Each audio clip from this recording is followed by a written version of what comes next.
Does your family ever get exasperated with you for stockpiling such things as paper towels, bottled water, or toilet tissue? Well, they certainly can't object to you stockpiling money.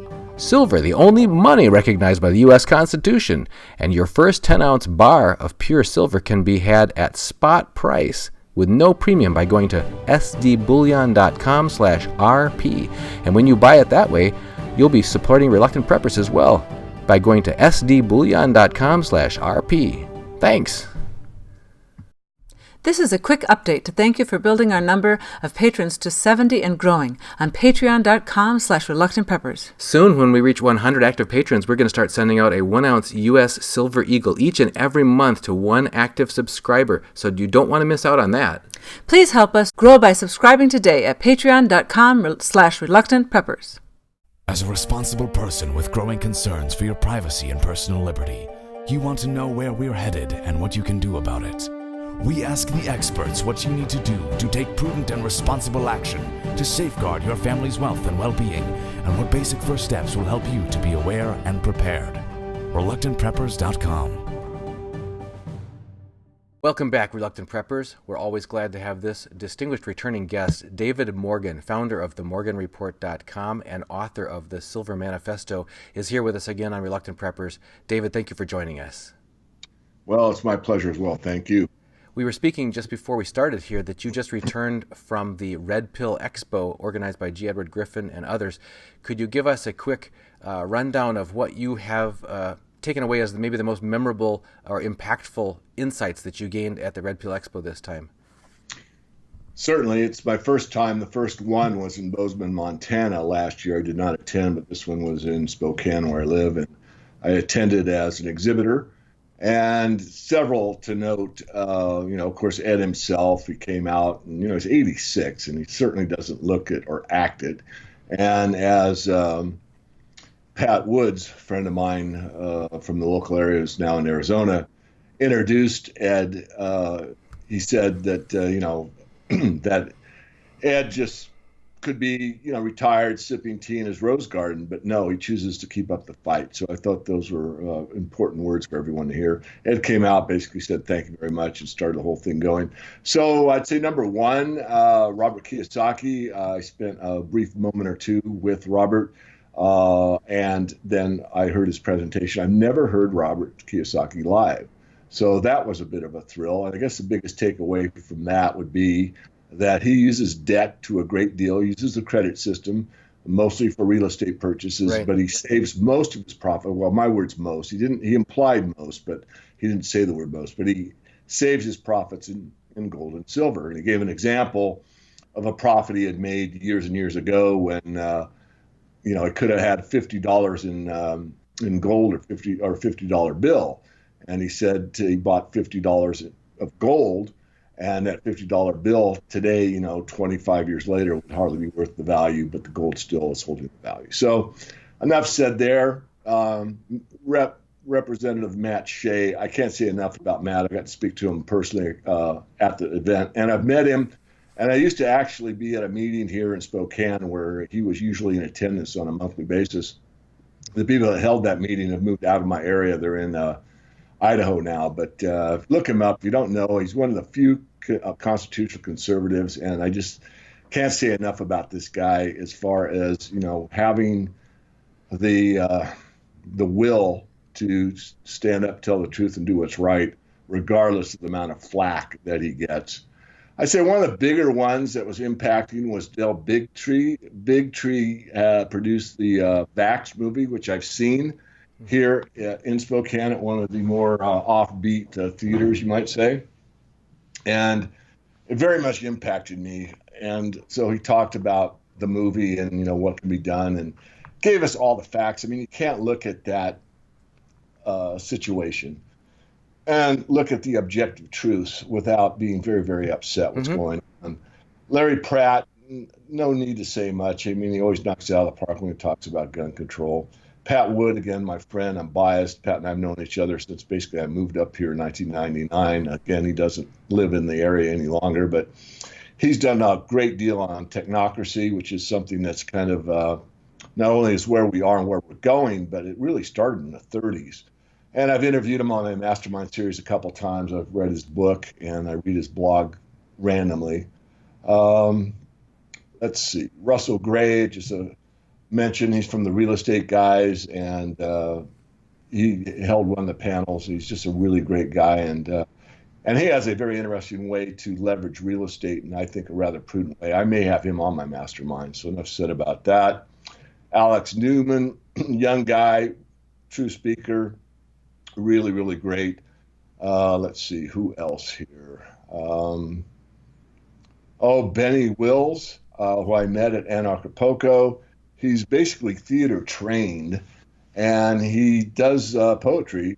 He does a lot of things, but at this event in Anarchapulco, he stands up and does these poems that really make you think. And, being an actor, he really puts the emphasis where it's needed and the pauses where you really think, and on and on. And just powerful. Poems can be so, so powerful in his art.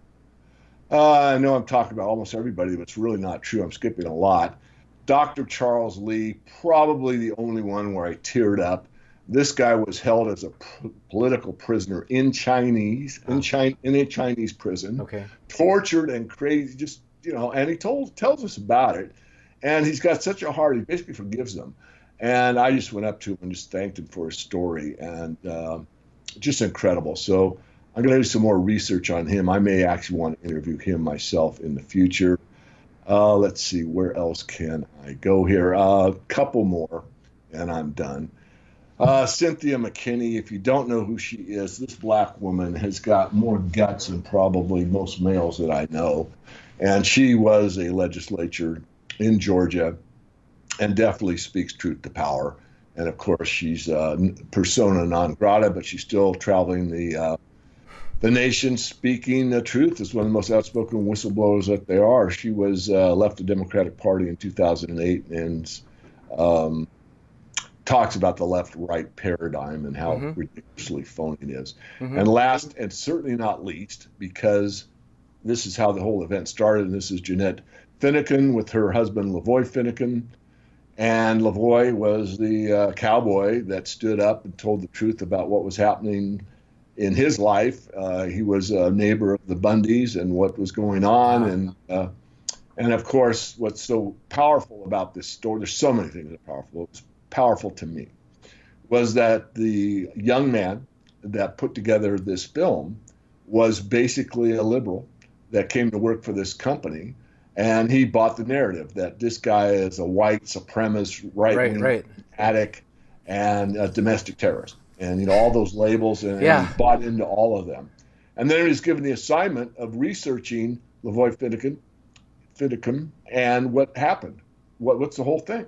And, of course, you watch the movie. Of course, before he shows the movie, he prefaces it with, he learned that he's not a white supremacist. He's not a radical. He's not a domestic terrorist. He's a truth teller, and he's basically documented it on his YouTube channel that, he was only asking questions. He wasn't even saying this is the way it is. He says, look, let me read it to you. This is my understanding, and this is what's right. And if we don't stand up for what's right, then who will? Kind of a thing. It was just very, very powerful.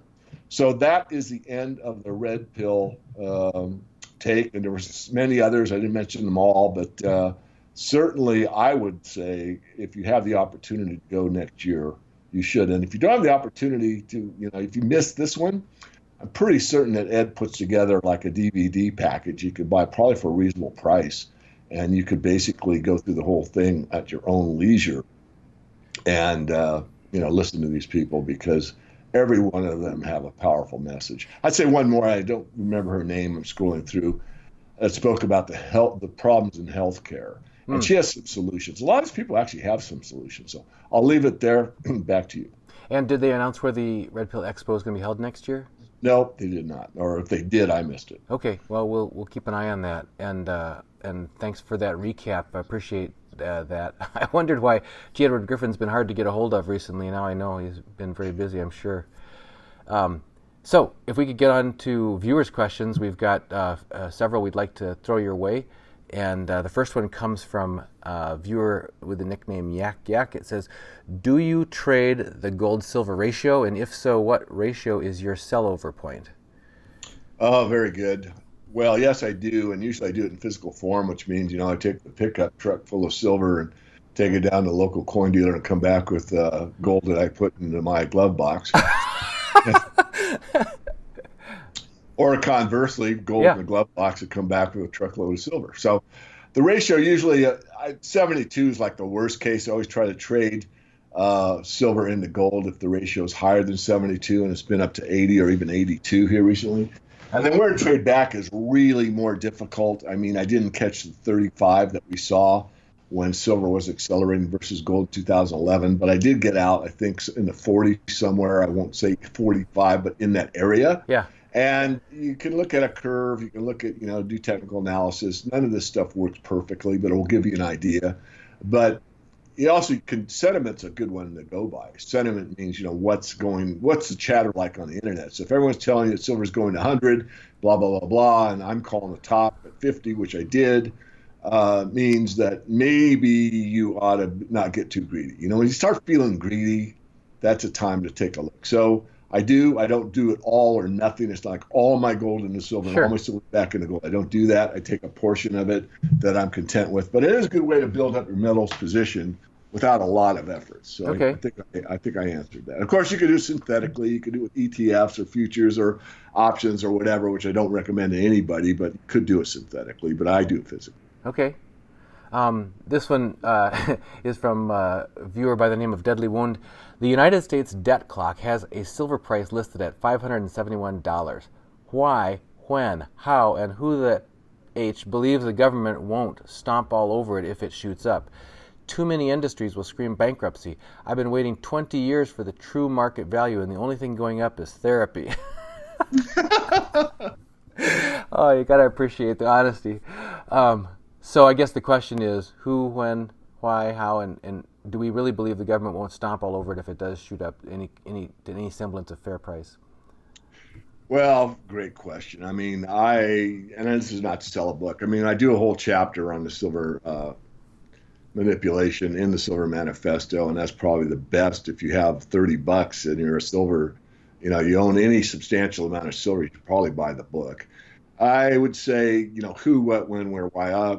Who, the financial powers. I mean, is it one person? No. Is it even a smoke-filled back room? Probably not. It's just kind of an unknown that gold has to be suppressed to make the dollar look good, make the stock market look good. And since silver is a little sister of gold, it has to be suppressed as well, because you really couldn't have silver going to the moon and gold doing nothing. People really question why that is. Right. So the why is to keep the paradigm in place, keep the paper paradigm working, and keep the sleeping masses asleep. So that's the why. The who, take your pick, take your banker de jour, take the authorities that manage, like the CFTC, the reigning powers there that change every so often, and they basically look the other way no matter what. Yep, right. No matter what evidence, even though we have, we've been vindicated.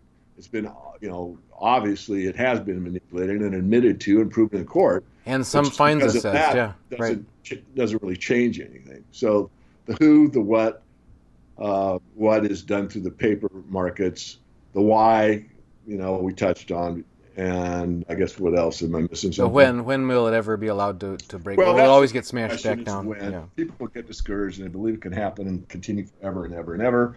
And all manipulations have come to an end. I think this one will as well.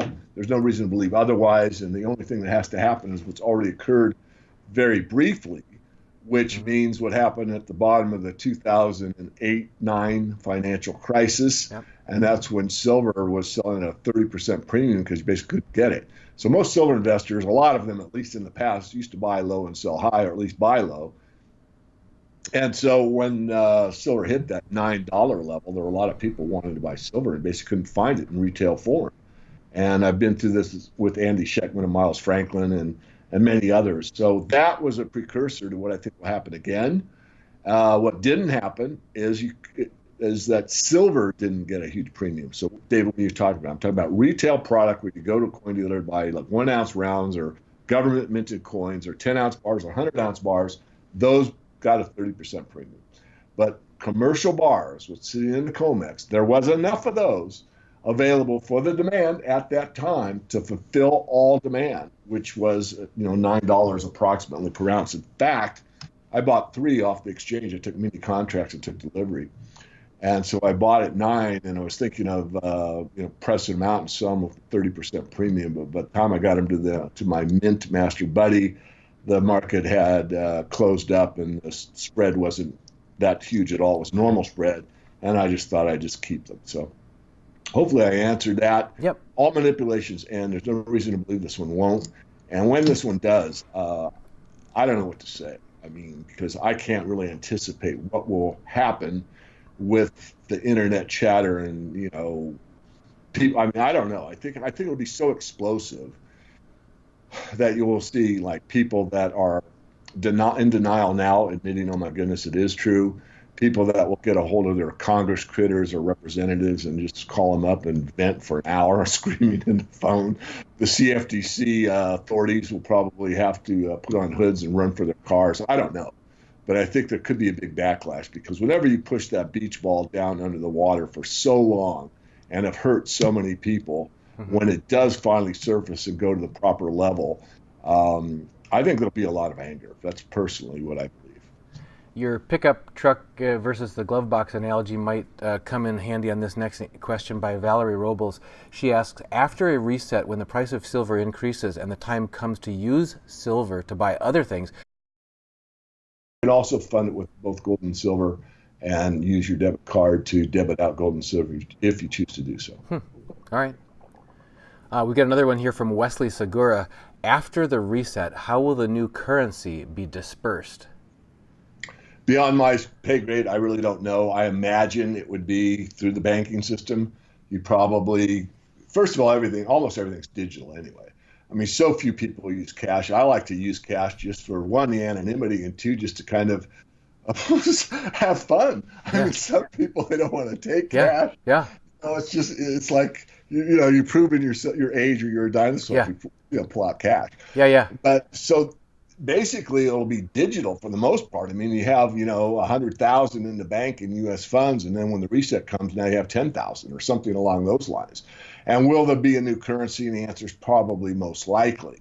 And so in that case, you would go to your friendly neighborhood bank, and there'll probably be some market makers out there, I don't know, I'm guessing, and just turn in your old $100 bills and get the new 10s, and there'll be a cutoff. There always is. So they'll be like, by September 21st, 2022, you have until that date to change your old currency for the new currency. And of course, if you have a lot of currency, then there'll be a lot of people asking a lot of questions like, how did you get this? Where did you get this? Why do you have it? And all those questions that you really don't need to answer. When I worked in a downtown office building in an engineering company, I had to pay a car insurance premium. I walked through the Skyway system and to the car insurance place that I was using, and offered cash to pay my premium, and they said, we can't take cash. This is way back in the 80s, and so it's been going on for some time. And I thought, that's what else could all they wanted was checks. That's it. Yeah, I'm surprised. I just want to digress further. I'm surprised, and maybe there has been, because I don't, check the Federal Register and look at all the laws that, all these cases. But I'm surprised, and maybe there has been one.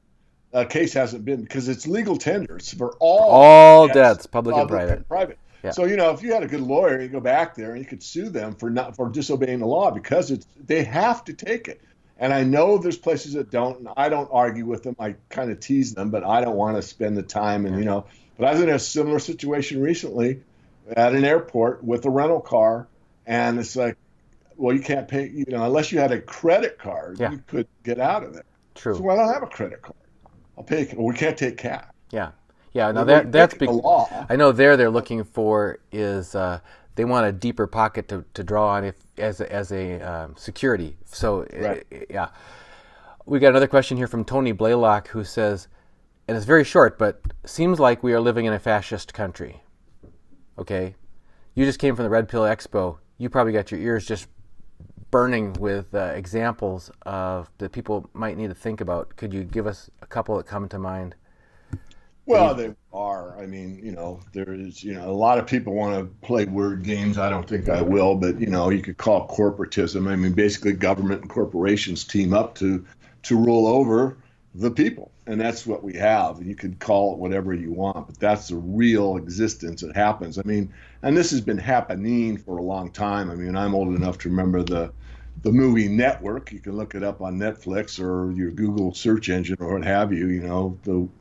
And in that movie, Network, the lead in that movie said, there is no, USA and USSR and China. I forget the countries he names. There's only AT&T, Monsanto, and he didn't use Monsanto, but you get the idea. There's only AT&T, IT&T, Ma Bell, et cetera. That's all that exists of these corporations. There aren't really any countries. And that was way back. I forget how old that movie is, but probably 30 years old. But he's making the point that we had a corporatocracy then where the corporations and the government were in bed together and they were setting the standards for how business was done to us, certainly not for us in a lot of cases.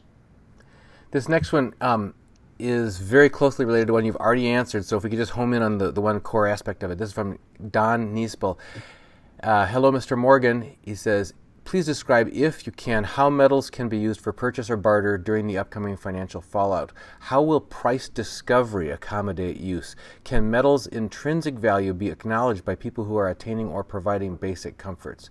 So how does a barter economy or a sort of this direct exchange economy, how is price discovery, how does it happen? How does it happen historically? What do you foresee? Well, I'm going to digress to make the point and come back. So, in a free market, a true free market economy, you, Dunnigan, have that headset, the iPhone headset that you're wearing, okay? And I offer you $50 for that. So to me, I would rather own that than own $50, and you would rather have $50 than own that. Right. So in that exchange, both parties are satisfied because we've made a contract. I said, will you take 50? Oh, yeah, I'd much rather have 50 than this, so you hand it to me. Yep. Corny example, but you could use it for anything you want to talk about. So when it comes to what's the fair value of silver, it's going to be determined in the market in that way. There could be an official price.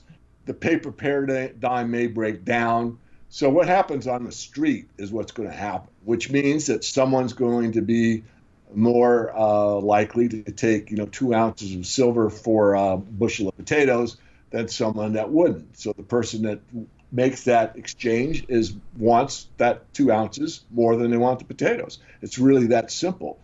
Give me some feedback. Did I answer the question? Yeah, I think so. I mean, I'm just trying to think about, like, nowadays people use Craigslist or they go to garage sales or whatever, and there's always a discussion about price, and that discussion doesn't have to be limited to fiat currency. So, right, it has to really. I mean, it can be whatever you want. I mean, people are people, but I think over time, depending on how this unravels, how the reset looks, et cetera, people might start to think more and more in terms of ounces rather than in terms of what's the fiat equivalent. Yeah.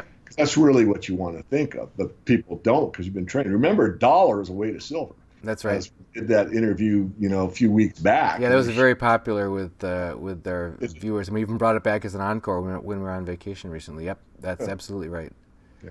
We keep we've been taught to use abstractions of an abstraction of abstraction. It occurred to me when we went to a casino recently when father-in-law was visiting. He really loves casinos, and we go along just to be with him. And I remember when I was younger and I went to the first casino, you'd always hear this clink, clink, clink, clink, clink, clink. It was a physical coins hitting the pan under the machines from a payout. They wanted everybody to hear it to make people feel that there's a lot of action going on here. But at least it was physical coins at that time. I'm sure they were just tokens or whatever they were, but you had to exchange them. At one time, there were a lot of at one time in the old cowboy days, dollars they were hitting, yeah. And there was one casino, I forget the name of it, and I digress again. Sorry to steal the. No, this is. I think. But there was one casino that had a silver dollar slot machine, and you had to play with silver dollars, obviously. And I went in there, and it was on display only. You couldn't use it, and I'm sure that's long gone. This is years and years and years ago. There was a day when you were getting, silver out of those machines.